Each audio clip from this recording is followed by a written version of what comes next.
One, when this is all over, I'll take questions when we finish today's announcements. But let me begin by expressing my deep sympathy for the family of Capitol Officer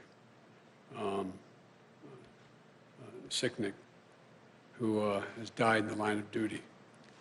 Our sympathies and our concerns go out to his family, and the people responsible should be held accountable, and they will be. But today I'm pleased to announce the latest members of our economic team.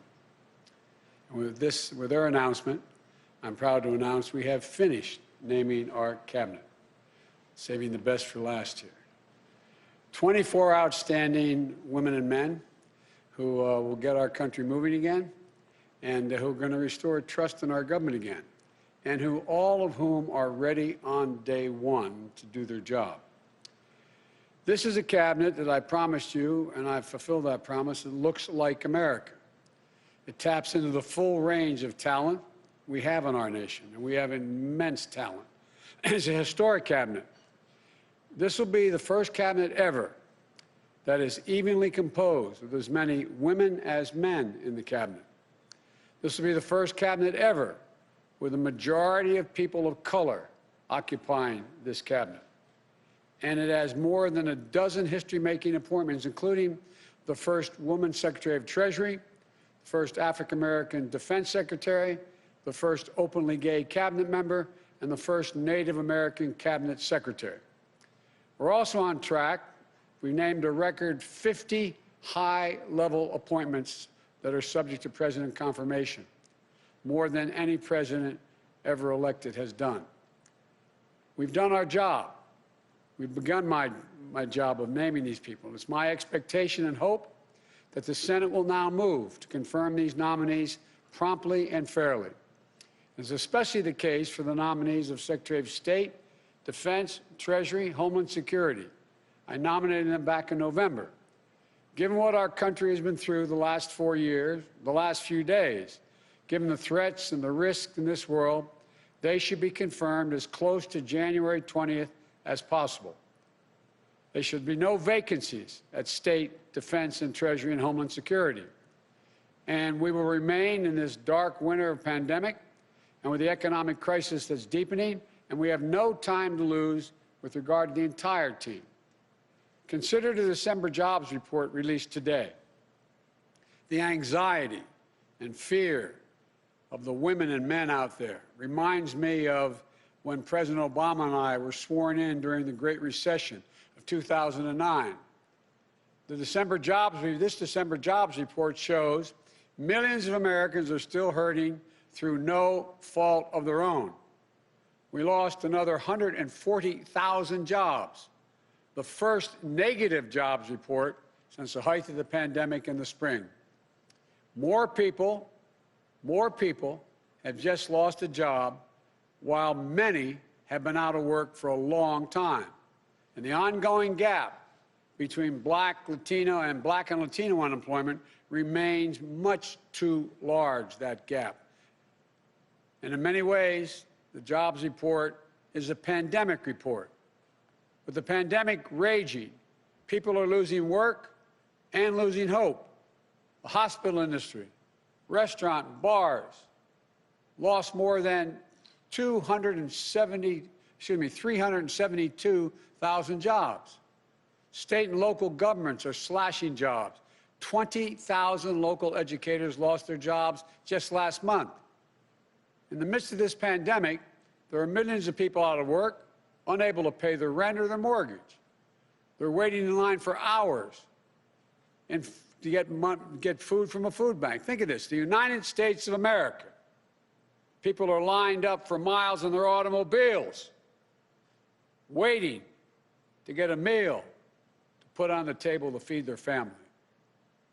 And they're left staring at the ceiling, so many, unable to sleep, worried will they have their health insurance, wondering if they'll be okay. The bottom line is the job report shows we need to provide more immediate relief for working families and businesses now. not just to help them get to the other side of this painful crisis, but a larger purpose, to avoid a broader economic cost that exists out there, that will happen due to long-term unemployment, hunger, homelessness, and business failings. But by acting, the vast majority of leading economists suggest that that's what we need to do to revive the economy. In fact, economic research confirms that with conditions like the crisis today, especially with such low interest rates, taking immediate action, even with deficit finance, is going to help the economy long-term and short-term, reduce scarring in the workforce, increase growth, and reduce our national debt burden. Failure to act will have the opposite effect. I've said before, the bipartisan COVID relief package passed in December was a very important step, but just a down payment. Next week, I'll be here with you all laying out the groundwork for the next COVID economic relief package that meets the critical moment of our economy and our country when we face at the moment. For example, vaccines give us hope, but their rollout has been a travesty. This will be the greatest operational challenge we will ever face as a nation. We're going to need billions of dollars to get the vaccines from a vial into someone's arm, the vaccination for millions of Americans. We're also going to need tens of millions of dollars to help reopen our schools and to reopen them safely. State, local, tribal communities need tens of billions of dollars to keep educators, police officers, firefighters, and other first responders and public health workers on the job. We need more direct relief flowing to families, small businesses, including finishing the job of getting people that $2,000 in relief, direct payment. $600 is simply not enough when you have to choose between paying rent, putting food on the table, keeping the lights on. I also hope that Democratic control of the House and Senate will raise the odds of prompt action on increasing the minimum wage. I've long said that we need to reward work, not just wealth in this country. People in both parties now recognize it's time to raise the minimum wage so hardworking people earn at least $15 an hour minimum. No one should work as millions are doing today, 40 hours a week at a job, and still live below the poverty line. They're entitled to at least a $15 minimum wage per hour. Folks, the big focus will also be on small businesses and how to correct the current administration's failures to get relief to Main Street small businesses that are most in need. Mom and pop stores are the backbone of the economy. And they're also, as you all know, they're the glue that holds communities together. It holds them together. But today, more than 1 in 4 small businesses are not open. At least 400,000 are closed for good. And as the month goes by, a third of Black-owned businesses, and more than a fifth of Latino-owned businesses, and more than a quarter of Native American-owned businesses have less than 1 month in reserve to cover expenses. Previous rounds of economic relief last year helped millions of small businesses stay afloat and keep employees in the payroll. But there were clear problems. Black and brown-owned small businesses had less access to that relief. Mom and pop shops were often the last in line, while big, well-connected businesses jumped in front of the line and got more relief and got it faster. And at every turn, this administration, the Trump administration, has undermined accountability for every tax dollar spent, weakening oversight, firing inspector generals. So it's no surprise an independent watchdog found that tens of thousands of ineligible companies receive relief they should not have, including from fraud and abuse, siphoning off support for their very small businesses that that need it so badly. But the good news is that the relief package passed last month provides additional aid to small business and workers. But as I said from the beginning, the need to make sure that relief and future relief reaches everyone who needs it, we need to do more. These relief dollars will start to flow quickly, potentially while the current administration is still in office. And they may send out money that they won't have any control over. But for what we have to need control over, I want to be very clear what my priorities are for distributing this emergency aid swiftly and equitably. Our focus will be on small businesses on Main Street that aren't wealthy and well-connected, that are facing real economic hardships through no fault of their own. Our priority will be Black, Latino, Asian, and Native American-owned small businesses, women-owned businesses, and finally, having equal access to resources needed to reopen and rebuild. But we're going to make a concerted effort to help small businesses in low-income communities, in big cities, small towns, rural communities that have faced systemic barriers to relief. Think of the mom-and-pop owner with a couple of employees who can't pick up the phone and call the banker, who doesn't have a lawyer, an accountant, to help them through this complicated process, to know if they're even qualified, or who simply didn't know where this relief was available in the first place.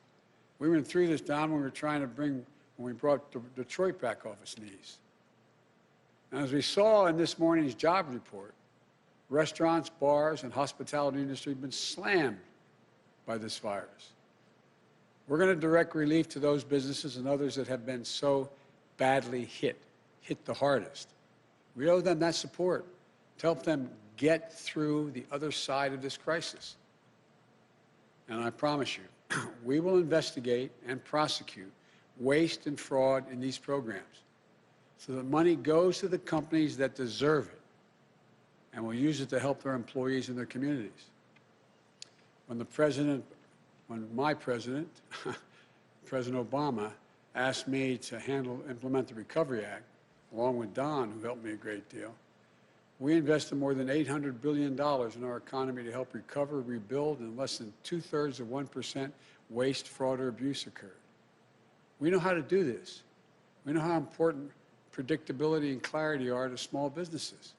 From day one, this administration worked to ensure that small businesses and financial institutions in every community understand the rules for these programs, the resources available to them, where they can turn for technical assistance if they need it. We will have navigators who help guide them through each step of this process until the money they need is in their bank account. And to the lenders participating in these programs, you should move quickly, without delay, to begin extending relief. But I urge you not to disabuse these funds, not to disperse these funds in the same inequitable way you have in the past. Here's my commitment. In return, we'll make our expectations of you crystal clear, the banks, so that you can quickly and equitably deliver relief to the communities that you serve, unlike what's been happening in many places. The bottom line is, we're in the midst of the most unequal economic and jobs crisis in modern history. Congress needs to act as quickly as possible on all the issues I just laid out. That's how we can contain the pandemic, build back better with an economy that works for all Americans. And this is a team that's going to help get that done. For Secretary of Commerce, I nominate Governor Gina Raimondo of Rhode Island, the daughter of a working-class family who knows what it's like when her parents' factory job was shipped overseas. She never took her parents' sacrifices for granted. She always remembers where she came from. She became a successful entrepreneur who created jobs on Main Street and brought businesses back from the edge. She became a state treasurer who invested in local communities and took on financial predators. And today, she's one of the most effective, forward-thinking governors in the United States of America, the first woman ever to lead the Ocean State. She created an innovative loan program that helped minority-owned and women-owned businesses access the capital they need, but wasn't always available to them. She's worked with employers to design skill training programs so that local workers would be equipped to take the good-paying jobs in their own communities. She's put Rhode Island on the path to achieving 100% renewable energy, and she'll be a key player in helping position the United States as a global leader in the 21st century clean energy economy. And she knows what her fellow governors, Democrats and Republicans alike, are dealing with on the front lines of the pandemic and economic crisis they're facing, and how we can all partner together as one nation to contain COVID-19 to build back better.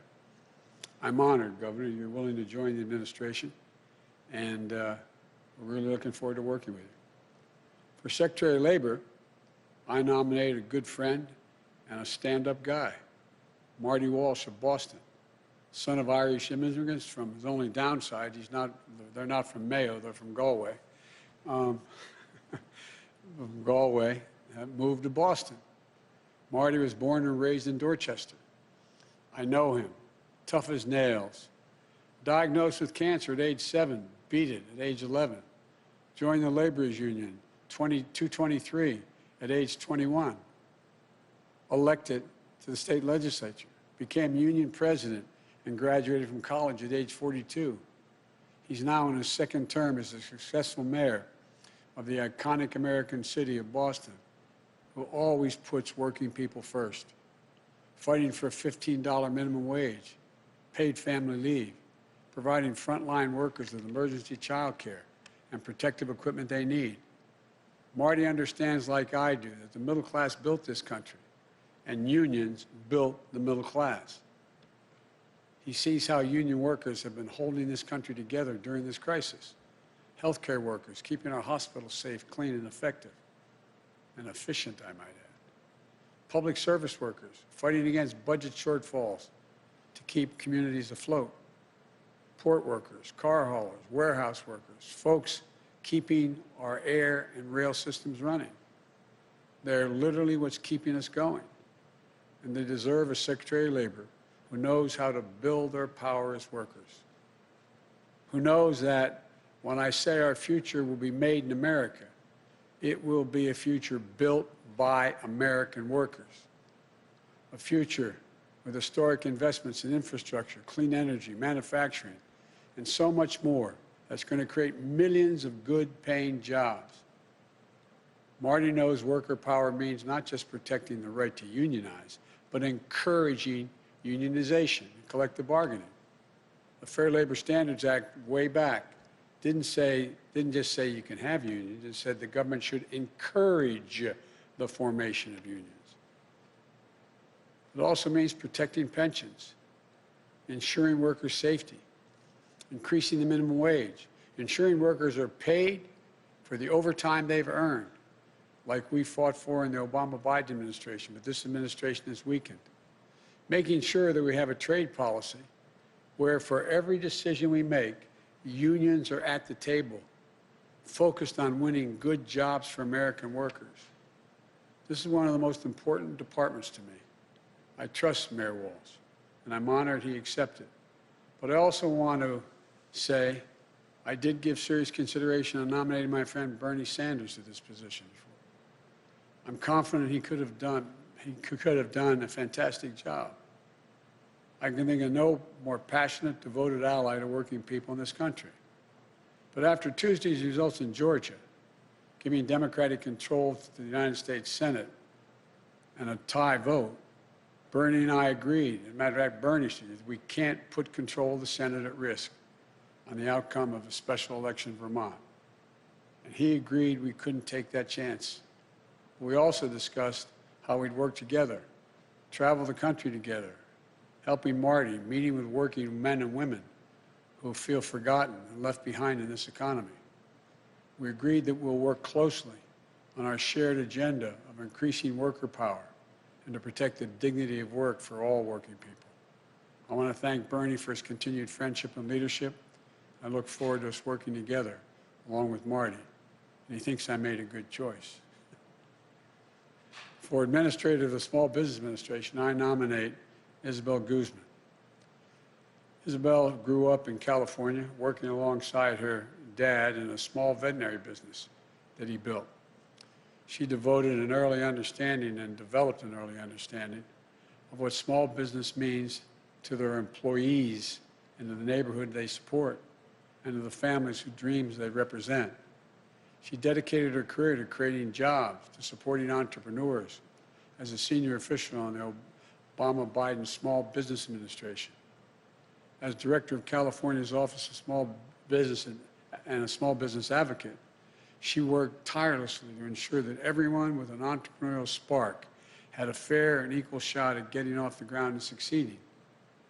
The Biden-Harris administration will be locked in on helping small businesses recover, rebuild, and remain the engines of our economic strength. And as head of the SBA, Isabel will be leading a critical mission, not only to rescue small business in crisis, but to provide the capital to entrepreneurs across the country so they can innovate, create jobs, and help lead us into recovery. I'm grateful that she accepted the call to serve in Washington. For Deputy Commerce Secretary, I nominate, and I have to admit to you, a good, loyal, and great friend, Don Graves. Don is a long-time and trusted advisor. He was there at the Treasury Department during the depths of the Great Recession, helping small businesses weather the storm and stay afloat. When President Obama asked me to lead the effort to get Detroit out of bankruptcy and off its back and on its feet again, he said I could take anyone in the administration on my team to do it full time. So I went to the Treasury Department. I tasked Don to come over and work for me and work on it full time. It was the best decision I ever made in that effort. I'm not sure how he thinks about that, but I think it was the best decision I've ever made. And did a great job working with the city officials, state officials, on its road to recovery. And by the way, it's the little things. It's getting to know what's happening on the ground. Remember how we went through the issue about the number of buses and lights, street lights and the like. It gets down to the nitty-gritty of what has to be done. We found out that Detroit had a lot of qualified people, but during the Great Recession, almost everyone who knew how to program anything left. So when we finally got it back on its feet again, we found out there wasn't anybody left to know how to turn on the streetlights, literally, run the sewer department. So we went out and we got an outfit to come in, and we said, find us some high-tech people. They came back, what was it, 53, 55 people. They all happened to be women. Most were minority. None had more than a high school degree, and a quarter of them only had a GED. And I remember even our very liberal friends, we told them we were doing this, they said, oh, I'm not going to do this. Well, guess what? In a 14-week program, they were taught how to program. They were taught how to do it all. They ended up putting the city back on its feet. Every one of them left after that time because we went to the graduation. The lowest starting salary, if my recollection is correct, was $49,000. The highest, $104,000. Point is, give people a chance. Americans can do anything given a shot. It also helped me lead our national strategy to equip workers with the skills they need for good-paying jobs in the 21st century in healthcare, IT, clean energy, advanced manufacturing, and so much more. He was there to help me launch the National Cancer Moonshot and marshal the full resources of the federal government to help end cancer as we know it. A cancer survivor himself, diagnosed and treated while he was working on this for me. Don knows about hope and he knows about resilience. I'm grateful to him and his wonderful family for once again answering the call to serve. I want to thank you all. Thank your families. And I don't want to embarrass them, but there's one guy up in the gallery here, Tommy, who's my buddy, who is the son of the governor. Thanks, Tommy, for supporting Mom doing this. And to American people, I know these times are tough, but I want you to know that we're going to get through this. Help is on the way. These people know what they're about. They know what it's like. So may God bless you all, and may God protect our troops. Now what I'd like to do is turn this over to the team, starting with our next Secretary of Labor, Marty Walsh. And after all is said and done, what I'll do is I'll come back and answer some questions. Thank you. Marty, the platform's yours, pal.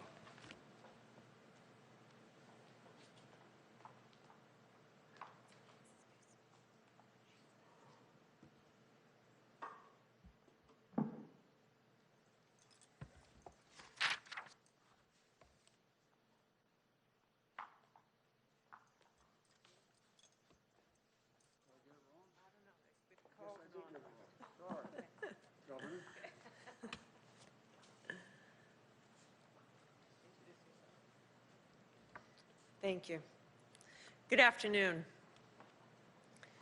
Good afternoon. Mr. President-elect, Madam Vice President-elect, thank you for this chance to work for the American people. I want to begin by thanking my amazing family, my wonderful husband, Andy, my daughter, Cece, my son, Tommy, who's here in the balcony. Thank you for your endless love and support. We'll do this as a family. The mission of the Commerce Department is a very simple one: to help spur good-paying jobs, to empower entrepreneurs to innovate and grow, to come together with working families and American businesses to create new opportunities for all of us. It's a simple but vital mission. It's the same mission that's driven my own life and the path of my family across generations. My grandfather was 14 years old when he came to this country. He got on a boat by himself at 14 years old from Italy. He came to America in search of new possibilities. He taught himself English late at night in the Providence Public Library. The library was open late at night. He started a family, and the first chapter of our family's new American story. And my father was the son of another Italian immigrant, a butcher who helped found the Meat Cutters Union in Rhode Island, which is now the UFCW local in Rhode Island. And after serving in the Navy and going to college on the GI Bill, my father went to work in manufacturing, spending most of his career at the Bulova Watch Factory in Providence. Now, I was the youngest of 3 kids, and there were 6 of us, including my grandfather, all in a small house, sharing one bathroom. Now, we didn't have a lot, but we had everything that we needed. Until one day, my dad came home and he said the factory was going to close. The jobs were going overseas. And so after 28 years of dedicated work, he was pushed unceremoniously into early retirement in his mid-50s. I have to tell you, it was a very difficult time for my family. And like so many American families across this country today, we had to cut back to make it through. But my mom kept our family together, and we did get through. And I went on to college, and I started to chase my own dream of starting a business and creating jobs for hardworking people. Because I knew exactly what those jobs would mean. What those jobs would mean for families who had fallen on hard times, for communities where the factory had shut down, and for a state that needed a shot in the arm to get back on its feet. When I announced my run for governor, Rhode Island was in the midst of an 8-month streak as the state with the highest unemployment rate in the nation. But over the last 6 years, we've worked hard, we fought back, and we've grown our way back, achieving a record number of jobs and the lowest unemployment rate in over 30 years. Now, we did that by bringing together our workers and businesses, working together, coming together in common cause. We invested in our people, in their skills, their opportunities, and their dreams. We helped new businesses launch, and we sparked others to hire and grow responsibly. That's the same vision, the same faith in American workers, in American entrepreneurs, that I see in the Build Back Better agenda. It's a vision for an inclusive recovery that lifts up those who've been left behind. It's a vision for a national effort that provides skills, training, and wraparound supports to get Americans back to work. It's a vision for rebuilding American manufacturing and bringing back jobs to America from overseas. And that's why I am ready to get to work. I am excited to get to work on a national scale to help realize the vision of the President-elect and Vice President-elect to help more hardworking families in every community write the next chapter of their own American stories. So thank you. Thank you for this opportunity to serve the American people.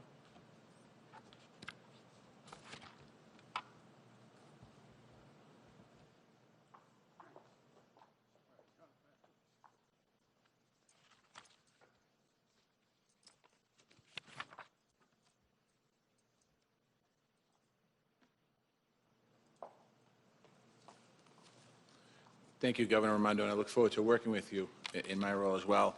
Mr. President-elect, Madam President, Vice President-elect, I want to thank you for the opportunity to serve the American people. The word labor means everything to me. As you mentioned earlier, Mr. President-elect, my mother and father came to this country as immigrants from Galway, which is in Ireland, but from a part of Galway called Connemara. They brought with them their willing hands, their honest hearts, and hopes for the American dream. But all they needed, because my father joined the laborers union in Boston, was that opportunity.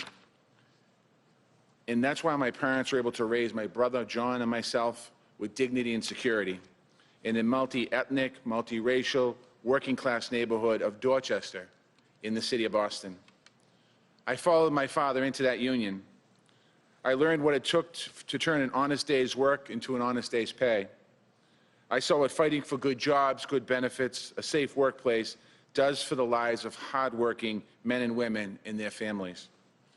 And I fought for working people every single day of my life since then. Today, we're at a crossroads in America.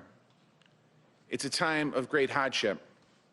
Working people are holding the country together right now.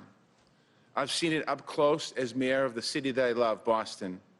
Healthcare workers, first responders, grocery store workers, delivery drivers, postal workers, sanitation workers, custodians, coming through for us under impossible conditions. But this isn't just because of the COVID crisis or the economic crisis that threatens their well-being. Working people have been struggling for a long time under the erosion of their rights and the deep inequalities of race, gender, and class. For the last 4 years, they've been under assault, attacks on their rights, their livelihoods, and the unions that built the middle class. We are facing hard times, but nobody's tougher than the American worker. And now we have the opportunity to put power back in the hands of working people all across this country.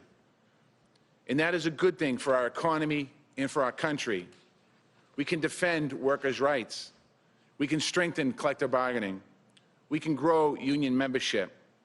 We can create millions of good-paying jobs with investments in infrastructure, clean energy, and in high-tech manufacturing, along with the workforce training to help get those people into those good jobs.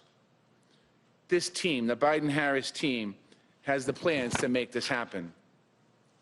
Mr. President-elect, we spent many memorable days together in my hometown at a rally to support grocery store workers fighting for their rights, at my inauguration as mayor, and on a day that I will never forget, at the Boston Marathon Memorial, where you lifted up our whole city's spirits. So I know that from Dorchester to Scranton, Wilmington to West Virginia, and all across this great nation, your home and your heart are with the working people. I look forward to working with you to deliver good jobs with dignity, security, prosperity, and purpose to all American families. And I look forward to working with this entire administration, shoulder to shoulder, with American workers to build back our country better. Thank you once again for this incredible honor. May God bless the American worker, and may God bless the United States of America.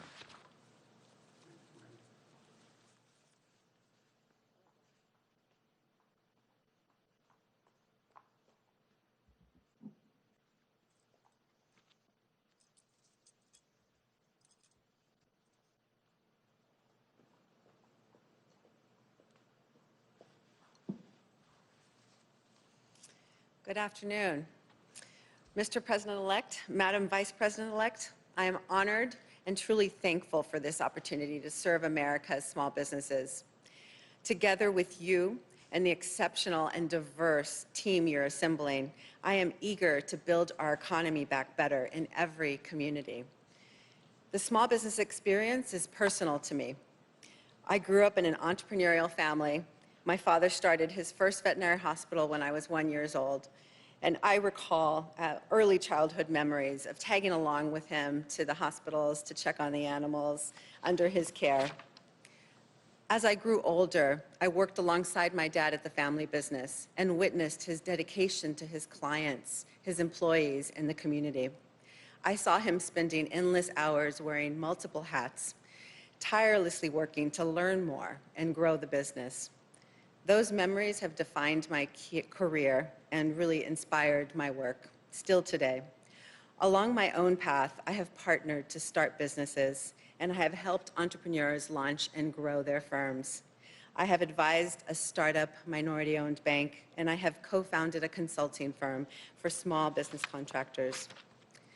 At the U.S. Small Business Administration, I was honored to help make a difference on a national scale.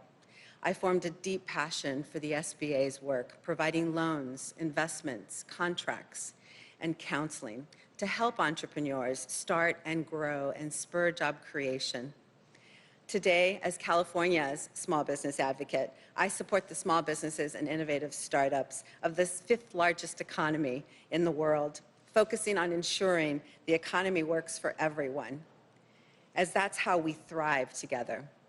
Now, I'm honored to return to the SBA at a crossroads moment for small businesses, the dreams they embody, the people they lift up, and the communities they serve. So many small businesses across the country have been devastated by the pandemic and economic crisis. A disproportionate impact has fallen, as it often does, on our businesses owned by people of color. Small businesses have had to adapt quickly to survive and chase down relief while facing closures, drops in revenues, shrinking cash flow, and increasing debt. I know you believe wholeheartedly, Mr. President-elect and Madam Vice President-elect, that all of our small businesses are critical to our collective success as a nation. Their American dreams fuel our economy, bring new ideas to transform our lives for the better, and enliven every main street in America. And now more than ever, our small businesses need us. I share your commitment to help strengthen the many small business owners who have seen their dreams and their livelihoods impacted by COVID-19, and to create opportunities and instill greater equity in all of the new startups that will lead us to recovery. I am excited to get to work with the incredible mission-driven civil servants at the SBA to help America's small business owners build better futures for their families and their communities. And I am grateful for this opportunity to serve. Thank you so much.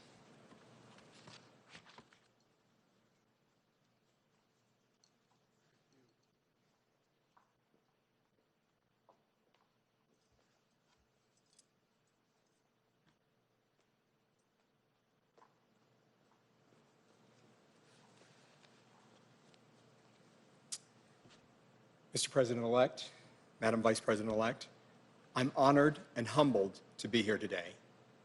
I first want to thank my family for giving me permission to once again serve the American public. I've spent my career in government, the private sector, and nonprofits, finding ways to ensure that economic opportunity is inclusive and broad-based. And as it is for all of us in our own ways, it's personal.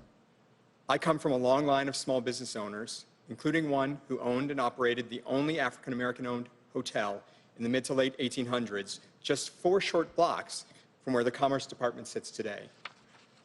But for too many people in this country, the chance to start and grow a business, to take their idea into market and sell all over the world remains elusive all these years later.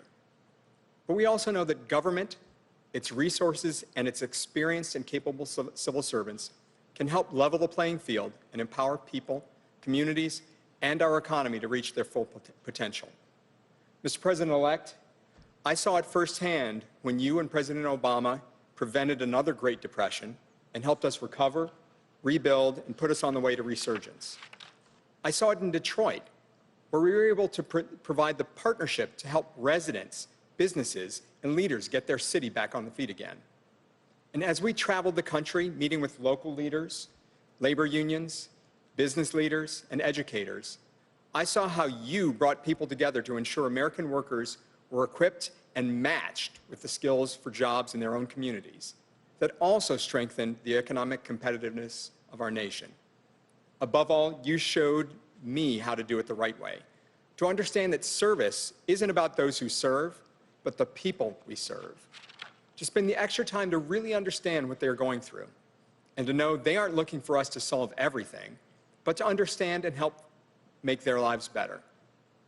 I felt that most through the Cancer Moonshot you launched, deeply personal to both our families. And that gave the American people a renewed sense of hope in what we can do as a nation.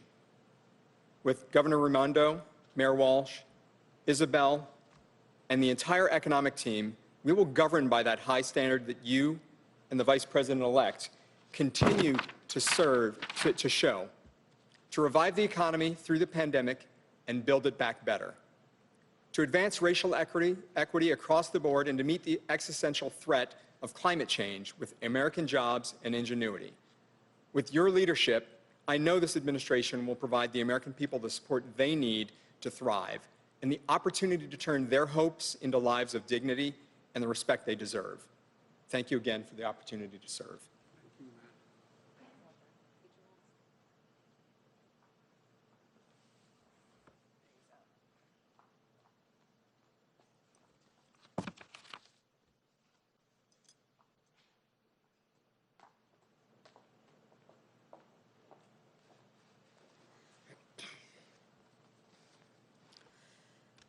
One of the fundamental values that the President-elect and I share is a belief in the dignity of work. We both understand that a job is so much more than just a paycheck. It's about dignity and respect. Joe learned that lesson from his father, and I learned it from my mother. My mother taught me, in her words and in her actions, that no matter how you earn a living, whether you're a caregiver or a truck driver, a grocery store clerk, or a small business owner, every job has inherent value and worth. And every worker, everywhere, has a right to earn a living wage, work in safe and healthy conditions, and pursue a better life for themselves and their family. We also know that right now, the dignity of an honest day's work and the financial stability of a steady income are out of reach for millions of Americans. The December jobs report makes that very clear. Food banks, as the President-elect has said, are being strained, trying to feed people who've had to worry for the first time in their lives about where they can find their next meal. Essential workers, like the nurses Joe and I called over the holidays, continue to risk their own health and the health of their families for all of us. Small business owners, from restaurants to barbershops to dry cleaners, they're hurting. And let's be clear, those who run America's small businesses, they're not just business leaders, They are civic leaders. They are community leaders. They're the ones who sponsor the Little League team and scholarships for local kids and all kinds of local causes and activities. They're the ones who are role models in their communities. And we've got to do right by them. So first and foremost, as the President-elect has said, we will provide more immediate relief. We must, for working families and businesses now. And even as we address our immediate crises, even as we work to contain this pandemic and open our economy responsibly, we must also do what President-elect Biden and I have pledged to do. We must build our economy back better so that it lifts up everyone, no matter what you do for a living or where you live, whether it's in a small town, a big city, or anywhere in between. And that means providing access to capital for small business owners, the economic engines of our neighborhoods, so that they can create the jobs that are in our communities and help our communities thrive. It means making sure we're equipping workers with the skills they need for the jobs of the future, and making sure our entrepreneurs and businesses continue to out-innovate and out-compete the rest of the world. And it means protecting and expanding workers' rights by fighting for a higher minimum wage and paid leave, safe and healthy workplaces, and stronger unions. From working with unions as San Francisco's district attorney to helping author the Domestic Workers' Bill of Rights in the United States Senate, I can tell you from personal experience that whether it's the apprenticeships of the building trades or the caregiving skills of home health care workers, this is some of the most important work being done in our country. The President-elect and I know that, and so does this team we are announcing today. These are leaders, and I've worked with many of them, who together with the rest of our economic team will help create millions of good-paying union jobs and build an economy that is stronger and fairer for working people. They are seasoned public servants with track records of not only standing up for workers and unions, but creating and spurring innovation and creating opportunities for small business owners. And like President-elect Biden and I, they will fight to honor the dignity of work. The President-elect and I share a vision of America where opportunity is within reach for all the people, where everyone can see a better and a brighter future for themselves and for their children. With the leadership of these public servants and our entire economic team, we will get to work building that America less than 2 weeks from today. Thank you so very much, Mr. President-elect. Thank you.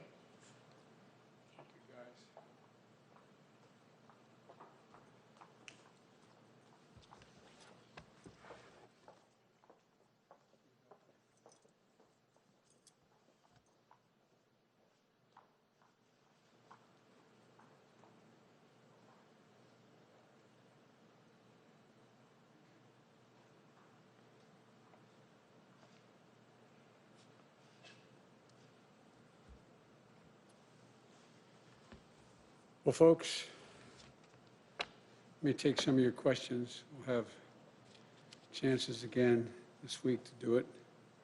But let me yield, and you tell me who we're talking to.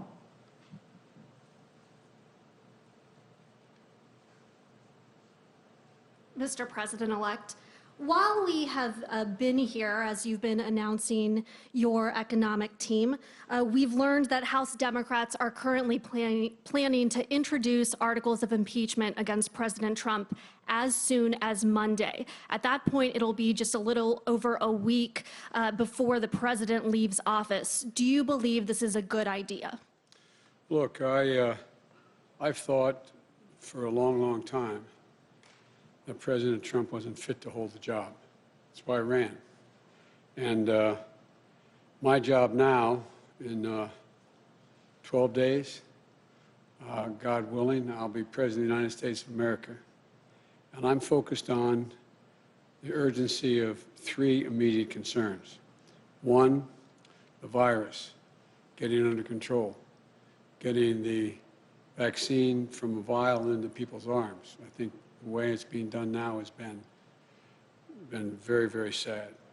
Number two, we've had 4,000 deaths, 4,000 deaths yesterday, and things continue to rise, to escalate. That's my number one concern, to get the virus under control. We lost over 125,000 jobs this last month, and people are really, really, really in desperate shape.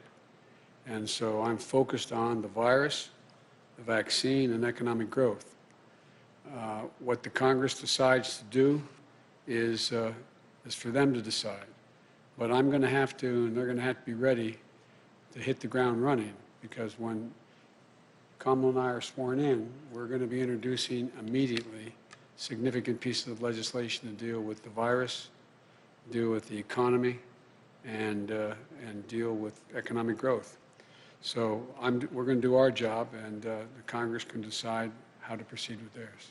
But if a Democratic member of Congress were to call and ask for your advice about whether they should proceed with this, what would you tell them? I tell them that's a decision for the Congress to make. I'm focused on my job. And did you speak with House Speaker Nancy Pelosi before this decision was made, or is that conversation that's still going to happen? I'll be speaking with Nancy and the Democratic leadership this afternoon, as a matter of fact, about my agenda, as well as whatever they want to talk to me about. Okay, thanks.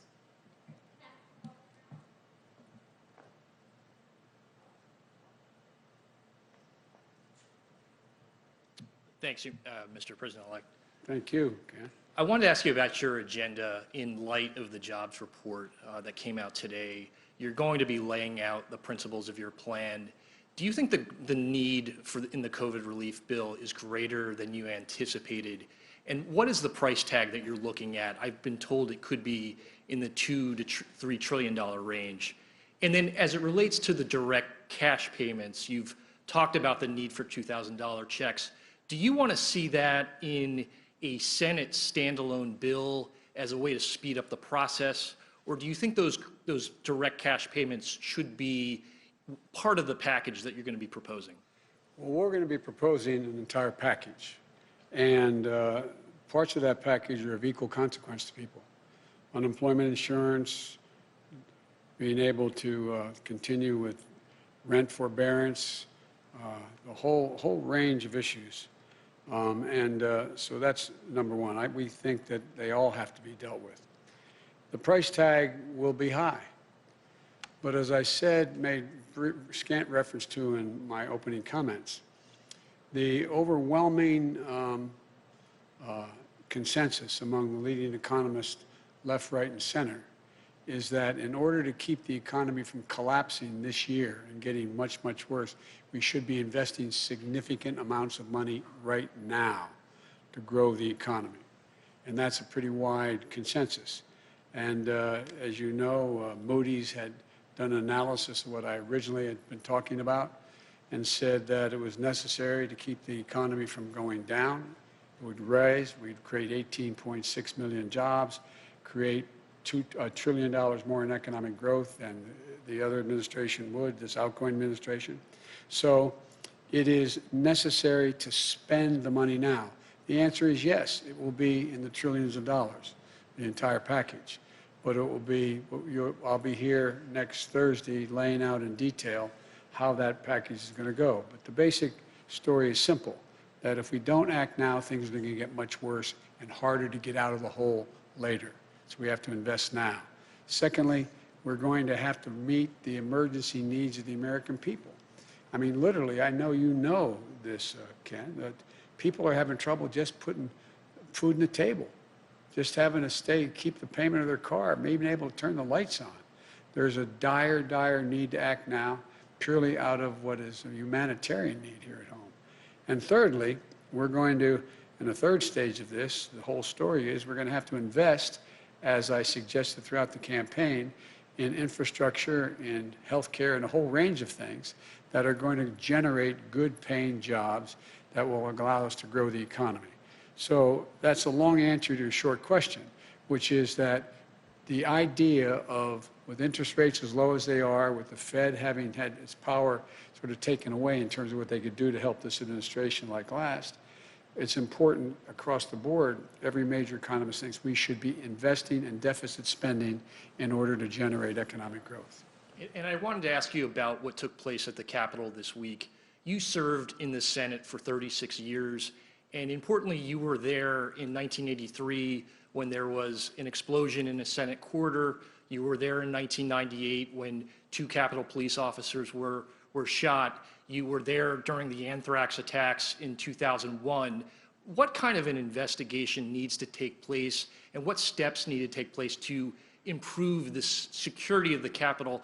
And then secondly, how do you think the people who were involved in the storming of the Capitol, how should they be treated by your Justice Department? Should they be treated as domestic terrorists? Yes, they should be treated as they're a bunch of thugs, insurrectionists, white supremacists, anti-Semites.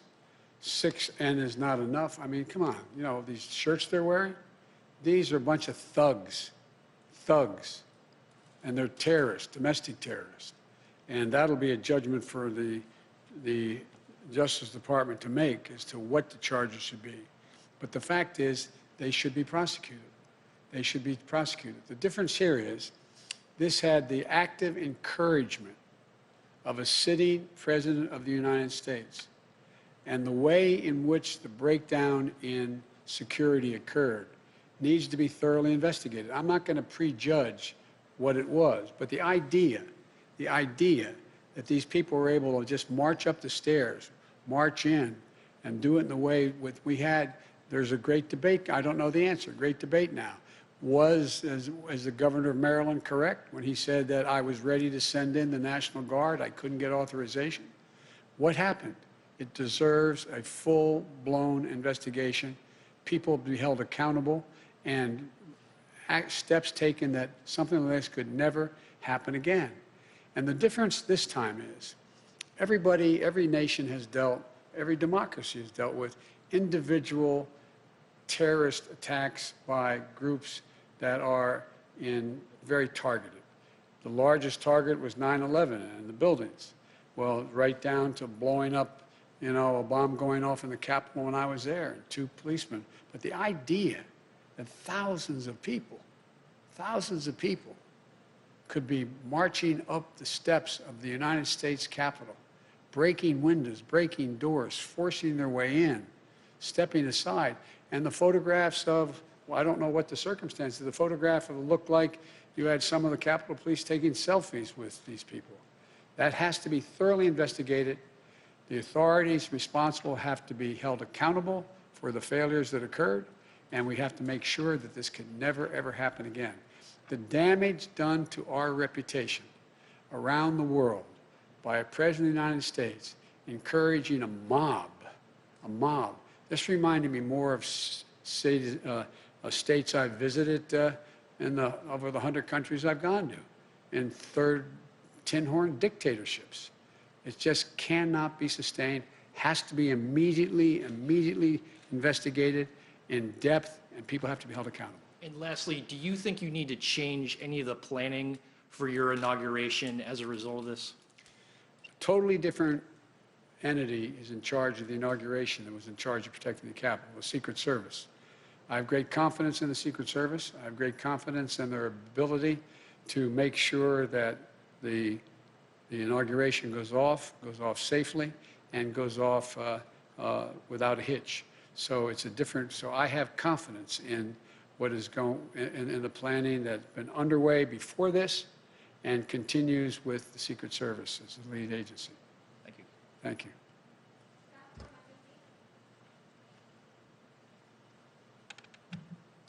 President-elect Biden, Vice President-elect Harris, good to see you both. I want to pick up on something that you just said about President Trump actively encouraging the insurrection at the Capitol. Given the perceived threat that he poses, my question to you is not so much about the role that Congress should play in impeachment, but rather should President Trump, in your estimation, remain in office? I didn't think, look, I've been saying for now well over a year, he is not fit to serve.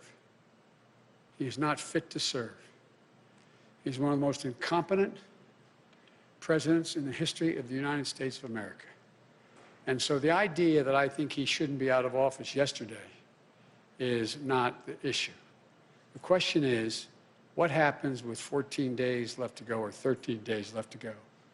And I think that what 81 million people stood up and said, it's time for him to go. And the United States Senate voted 93-6 to confirm that we should be sworn in. We were duly elected. So I think it's important we get on with the business of getting him out of office. The quickest way that that will happen is us being sworn in on the 20th. What action happens before or after that is a judgment for the Congress to make, but that's what I am looking forward to, him leaving office. I was told that on the way up here, way over here, that he indicated he wasn't going to show up at the inauguration. One of the few things he and I have ever agreed on. It's a good thing I'm not showing up. Earlier, you'd said that if you'd hope that he would show up only in the sense that it was valuable to send a signal to the world about the transfer of power. You've clearly changed your perspective on that. Because he has clearly demonstrated, he's exceeded even my worst notions about him. He's been an embarrassment to the country, embarrassed us around the world, not worthy to hold that office. If we were 6 months out, we should be moving everything to get him out of office, impeaching him again, trying to invoke the 25th Amendment, whatever it took to get him out of office. But I am focused now on us taking control as president and vice president on the 20th and to get our agenda moving as quickly as we can. Thank you. Another question about holding public officials to account, and this is about an issue that's no longer a headline but is no less significant and serious, and it's about the more than 600 children who were orphaned under the Trump administration as a result of the family separation policy along the border. During the campaign, you said that practice was criminal. Will you commit to making sure that the Trump administration officials responsible for that policy will be held to account? I'll commit that our Justice Department and our investigative arms will make judgments about who is responsible, how they're responsible, and whether or not the conduct is criminal across the board. But as I said yesterday, I am not going to tell the Justice Department who they should prosecute and who they should not. That's a judgment that will be made by the Attorney General of the United States of America, not influenced by me.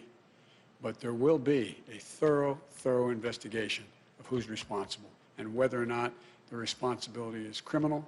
And if that is concluded, the Attorney General will make that judgment. I will not intervene to tell him who he should or shouldn't indict or if he should indict. And lastly, beyond the COVID plan, which you've detailed, what are your legislative priorities? You've talked about infrastructure. You've talked about introducing an immigration bill. After January 20th, Democrats will control the House and the Senate. What do you do first? Three different issues there in that same question. One, the commitments I made that what I would introduce, not necessarily we would move to, but introduce in the United States Congress first, I will do. I will introduce an immigration bill immediately and have it sent to the appropriate committees to begin movement. I will, in fact, countermand executive orders that the president has, in fact, initiated that are contrary to what I think is either his authority and/or, even if it's his authority, contrary to the interests of the United States on environmental issues and a whole range of other things.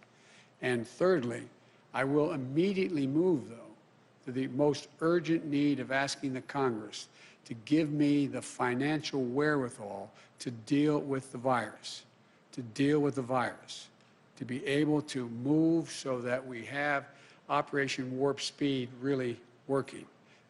Warp Speed got the vaccine to places that were delivered, but did not get them from those vials into people's arms. And so it is a gigantic logistical concern of how we do that. I'm committed to get 100 million shots in people's arms in the first 100 days. I'm committed to insisting that in all federal jurisdictions, any place I have control as president, everyone will be mandated to wear a mask in interstate transportation as well as federal facilities. And thirdly, I'm committed to moving as rapidly as possible to get the vaccine to teachers and the material to children that can provide for the safe opening of our schools at the end of that, beginning at the end of that 100 days. They are the most urgent things we have to do now. Now, immediately upon getting office. There's going to be multiple things, as you well know, because you're a seasoned veteran of how this policy, how we work. And that is that there will be other committees will be holding hearings on a whole range of issues, from my positions on infrastructure, what we should be doing to generate a green economy, how we, and so on. But in terms of the immediate need to get done, not just introduced, but to get done, voted on, and get the money and resources to do it, it turns out that the most urgent need is dealing with the virus, number one, and economic relief to Americans who, through no fault of their own, are really getting battered. Thank you. both.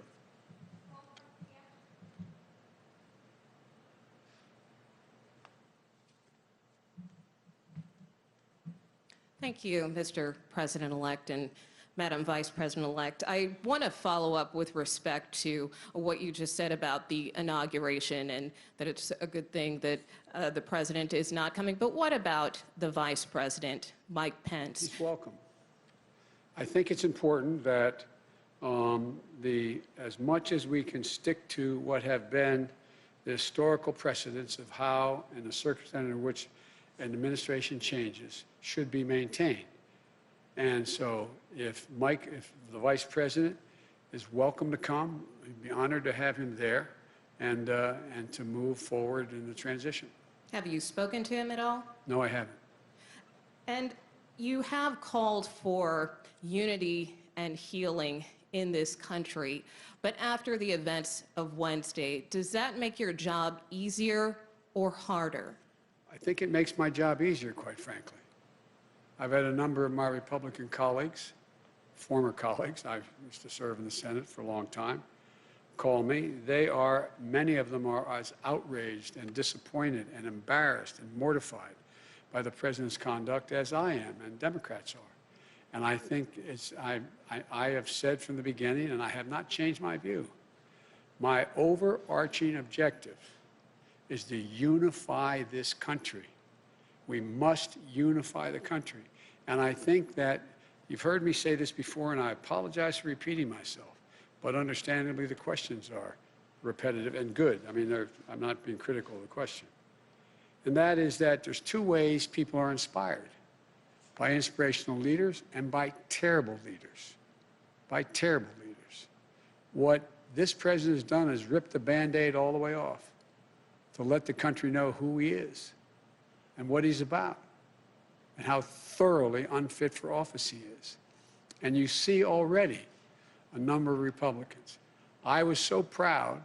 I know we're on opposite sides. I'll get criticized from some of the people in my party for saying this, but I've worked very hard with and against the former, soon-to-be former Majority Leader, Mitch McConnell. I thought what he said on the floor of the United States Senate was, in fact, the right thing to do. He stood up. He's ashamed. I spoke with a guy I have enormous respect for, and I ran against him, Mitt Romney. I spoke to Mitt this morning again. This is a man of enormous integrity, who lives his faith. There are so many more, but there's others who should be ashamed of themselves. But they make up a minority of the Republican Party. This isn't about Republican, Democrat anymore. This is about people who understand what this country's about and the things we have to agree on and move together on. I just think that if you look at it, speaking to some of my Republican colleagues, and I've spoken to a number of them over the last month since we've been elected, through recently as the day in which this god-awful debacle was taking place up on the Hill. And I think they understand that they're going to have to, we need a Republican Party. We need an opposition that's principled and strong. And I think you're going to see them going through this idea of what constitutes a Republican Party. And to hear some of my colleagues, Republican colleagues, talk about how shameful it is of the way Ted Cruz and others are dealing with this, how they're responsible as well for what happened. Do you think some of them should resign? Should Senator Cruz or Senator Hawley resign? I think they should be just flat beaten the next time they run. I think the American public has a real good, clear look at who they are. They're part of the big lie. The big lie. I was being reminded by a friend of mine, and maybe you were with me, I can't recall, when we were told that, you know, Goebbels and the great lie, you keep repeating the lie, repeating the lie. Well, there was a print that when Dresden was bombed, firebombed, there were 250 people that were killed, or was it 2,500 people were killed? And Goebbels said, no, 25,000 or 250,000 were killed. And our papers printed that. Our papers printed it. It's the big lie. People will know it's one thing for one man, one woman, to repeat the lie over and over and over again. By the way, Trump said that before he ran. If you say it enough, I'm going to convince you. I'll say it enough.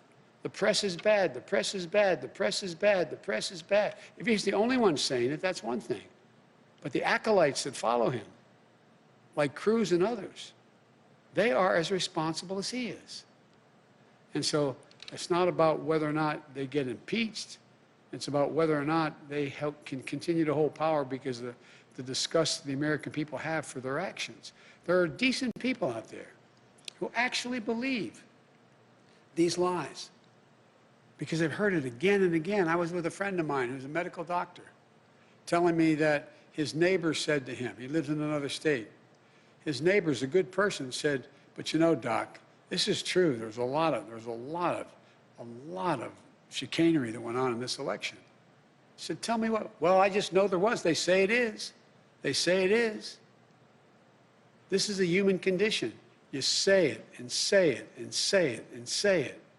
The degree to which it becomes corrosive is in direct proportion of the number of people who say it. And so it's interesting to me, and I was pleased to hear some of the more prominent Republicans say to me that the Ted Cruzes of the world are as responsible in terms of people believing the lies as, not as responsible, but similarly responsible like Trump. But they didn't say, go to the Capitol. I'll be with you. Follow. That's a different story. Thank you.